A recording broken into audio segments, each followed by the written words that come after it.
আমি অন্য একটা আলোচনা আজকে করার ইচ্ছা ছিল, কিন্তু মঈনুদ্দিন বাবা এমন একটা আলোচনা উঠাইছে যার জন্য এর সাথে এটা আসে। এই রুহেও সোয়াব পাঠায়েন না, রসুলের লেগে দোয়া করেন না। কোরআন বইলা দিছে ওয়ালা তাকুলু লিমান ইয়াকতালু ফি সাবিলিল্লাহি আমওয়াত, যারা আমার রাস্তায় মারা গেছে তাগো মৃতই বলিও না, করেছো তাহাই তোমাকে দেওয়া হবে। এখানে নফসের কথা বলছে, রসুলের কথা বলে নাই। এই আয়াতটারে আইনা করে কি রসুলের লগে লাগায় দেয় যে রসুলে ওই যে দেখ কিচ্ছু করা পারবো না কইছে কোরআনে, আর এইটা তো নফস কইছে, রসুল কয় নাই।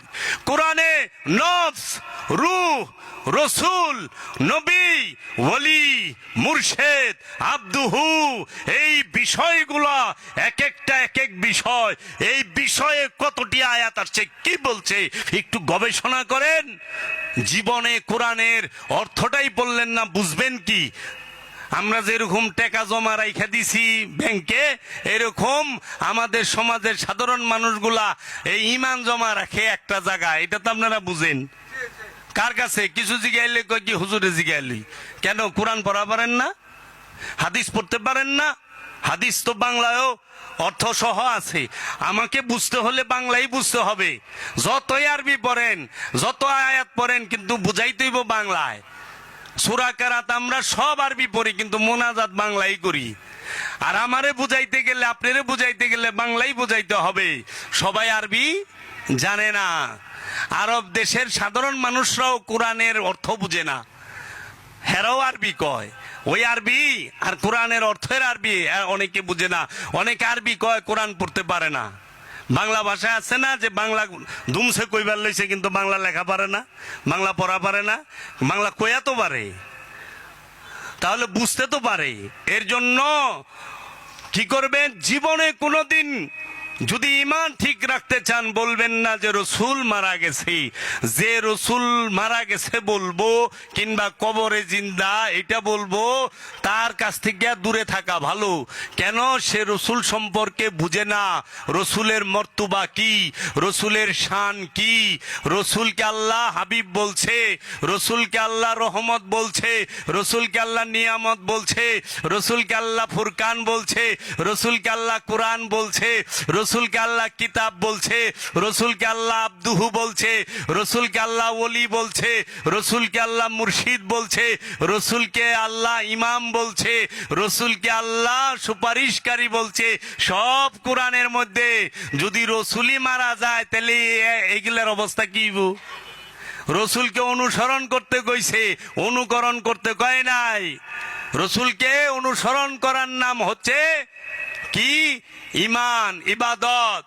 আর রসুলকে অনুকরণের নাম হইল বেয়াদবি। রসুলের অনুকরণ করেন না, রসুলের অনুসরণ করেন। রসুল সাল্লাল্লাহু আলাইহি ওয়াসাল্লাম যা করতে বলেছে তাহা করেন। রসুল যাহা করছে তাহা করবার যায় না, কারণ আপনার মর্তবা রসুলের সাথে না। নওজুবিল্লাহি মিন যালিক। নামাজি হইয়া হ্যাঁ রসুলের লেগে দোয়া করে, এর থেকে বুকামি আর গাছে ধরে। তুমি হইলে মুসল্লি, তুমি হইলে নামাজি, আর রসুল হইল রাহমাতাল লিল আলামিন। এই রহমতের লেগে দোয়া আছে, রহমতের লেগে সোয়াব পাঠায়, রহমতের কাছে দয়া ভিক্ষা চায়। এর জন্য ফরিয়াদ যদি করেন, ফরিয়াদ করেন, দোয়া করেন না।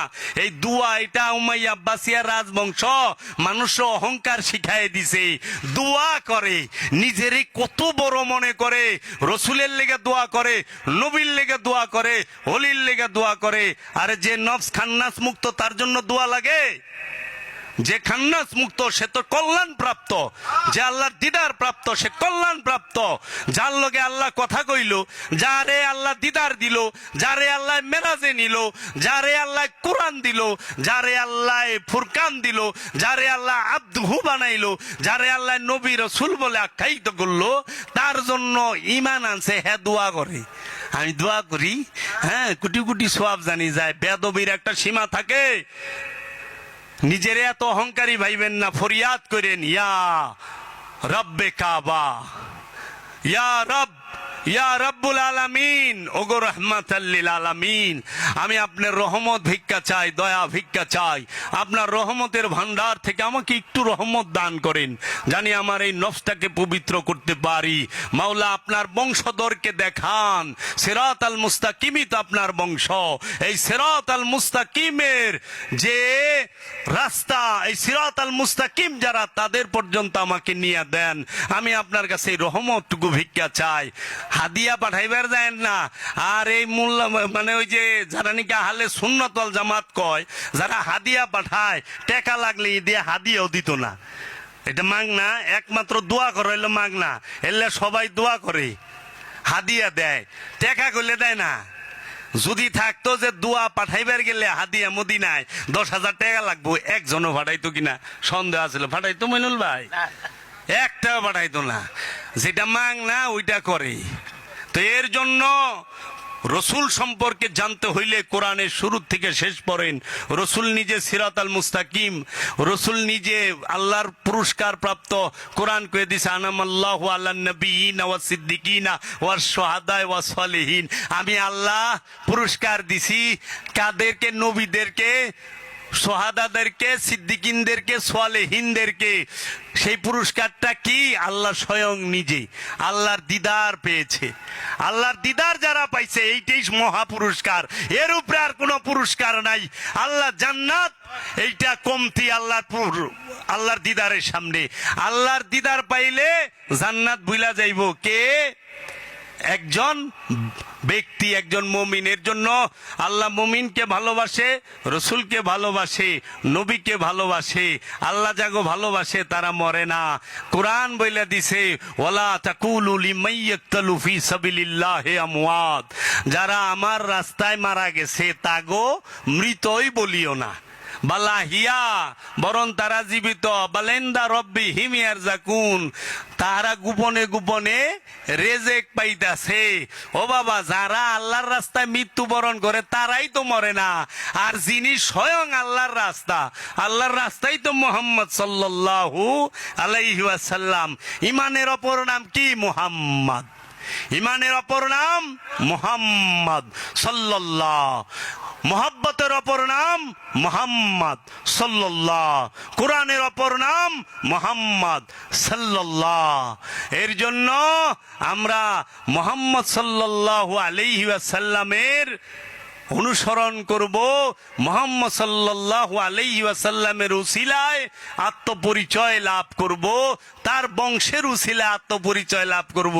যারা আল্লাহর গোলাম হইবার চায় তারা হোক আল্লাহর গোলাম। সেই পর্যন্ত হইতে পারবা না তোমরা যেই পর্যন্ত মুহাম্মদের গোলাম না হইতে পারবা, মুহাম্মদ সাল্লাল্লাহু আলাইহি সাল্লামের বংশের গোলাম না হইতে পারবা। কারণ কাবা আবু জেহেলও মানতো। কাবার গিলাপ এমনি থাপাদা দইরা কসম কাটতা আবু জেহেল আবু লাহাব এমনি দৌড়তো থাপা দিয়া। কাবার গিলাপ দৌড়ছি, কাবা মানতো না? কাবা মানতো, কিন্তু রসুল মানতো না। আবু জেহেল কি রয়েছে? কাবা না মানার কারণে না রসুল না মানার কারণে? কাবার চাবি কাফের গো কুমোরের মধ্যে থাকতো, কাবা শরীফের হাজি গো কাফেরেরা পানি পান করাইতো, কিন্তু রসুল রে মানতো না। এর জন্য আবু জেহেলে গো খুদা ছিল কিন্তু রসুল আসিল না। এখনো আবু জেহেল গো খুদা আছে, রসুল নাই। আবু জেহেল গো খুদা এখনো আছে, রসুল নাই। আর আমাগো কি আছে? রসুলও আছে, রসুলের বংশ আছে, রব্বুল আলামিনও আছে, রাহমাতাল লিল আলামিনও আছে, রাহমাতাল লিল আলামিনের বংশ আছে। এর জন্য আমরা আমাদের নফস মুতমাইন হয়, আমরা নফসের পরিচয় পাই। বাবারা, ওলি আল্লাহর গোলামি করবেন, ওলি আল্লাহর সাথে থাকবেন। ওলি আল্লাহর সাথে বেদবি বরদাস্ত ওলি আল্লাহ করে না, খোদায়ও করে না। ওলি আল্লাহর কোনো ভয় নাই, ওলি আল্লাহর কোনো ভয় নাই, ওলি ভয় করে না। আলা ইন্না উলি আল্লাহি লা খাউফুন আলাইহিম ওয়ালা হুম ইয়াহজানুন। আল্লাহর ওলিদের কোনো ভয় নাই, আল্লাহর ওলিরা চিন্তিত হয় না, কারণ তারা সবুরকারী, তারাই সাবেরিন, তারাই মুহসিনিন, তারাই মুত্তাকিন, তারাই মুমিন। এই ওলিদের কোনো ভয় থাকে না।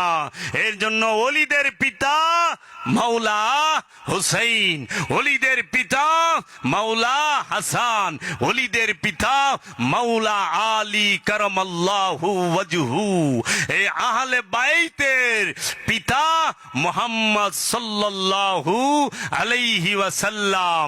এর জন্য ওলিদের কোনো ভয় থাকে না। যার পিতা মুহাম্মদ সাল্লাল্লাহু আলাইহি ওয়াসাল্লাম, সে সিফিনে ডরাইবো? সে সিফিনে ডরাইব না। যার পিতা মাওলা কারিমাল্লাহ, মাওলা আলী কারামাল্লাহু ওয়াজহু, সে কারবালায় ডরাইব না। আর যাদের পিতা এই অলিদের পিতা, এরা অলিরা এই গলির এই সব আবু জেহেল গো ডরাইব না। এর জন্য মহব্বত, আদব, ভক্তি। আমি অন্য একটা আলোচনা আজকে করার ইচ্ছা ছিল, কিন্তু মঈনুদ্দিন বাবা এমন একটা আলোচনা উঠাইছে যার জন্য এর সাথে এইটা আসে। এই রুহেও সোয়াব পাঠায়েন না, রসুলের লেগা দোয়া করেন না। নফসের লেগা সোয়াব পাঠাইবেন, নফসের লেগা মাগফিরাত কামনা করবেন, রসুলের থেকে দয়া ভিক্ষা চাইবেন, রসুলের বংশ থেকে দয়া ভিক্ষা চাইবেন, ওলি আল্লাহর কাছ থেকে দয়া ভিক্ষা চাইবেন। ওলি আল্লাহর মাজারে দোয়া করবার যায়েন না, দয়া চাইতে যায়েন। ওলি আল্লাহ সবভাবেই সাহায্য করে, কারণ ওলি আল্লাহরা মারা যায় না, নবী রসুল মারা যায় না। কারণ যিনি নবী তিনি খোদার প্রকাশিত রূপ, যিনি রসুল তিনি খোদার প্রকাশিত রূপ, যিনি আদম তিনি খোদার প্রকাশিত রূপ। খোদাও মারা যায় না, নউজুবিল্লাহি মিন জালিক, নবী রসুলরাও না। যদি নবী রসুলরা মানুষ হইতো তাহলে সারা পৃথিবী নবীদের গুণগান গাইতো না। আমেরিকার প্রেসিডেন্ট জো বাইডেন হ্যাঁ ঈসা রুহুল্লাহর জন্মদিনের উৎসব করে, বুঝছেন? ওটা কোনো রাজা, মন্ত্রী, মিনিস্টার, প্রেসিডেন্টের নাম না। এক নবীর নামে সারা ইউরোপ আমেরিকার মানুষ এক নবীর জন্মদিনের দিন ঈদ খুশি হইতাছে। বুঝেন কিছু? এই নবীর গড়ই আসিল না, ঈসা নবীর গাছের ডাল ধরে জঙ্গলে খাড়ায় থাকতো। প্রেসিডেন্ট ওই দিনে খুশি হয়ে ফেলেছে। ঈদে মিলাদুন নবীর মধ্যে সমস্ত জগৎ খুশি হয়, খালি শয়তান বাদে, কারণ শয়তানের আগুন ওই দিন নিভা গেছিল, এখনো নিভা যায়। ঈদে মিলাদুন নবী শুনলেই এই যে শিকার শুরু করে বিদত বিদত শিরিক।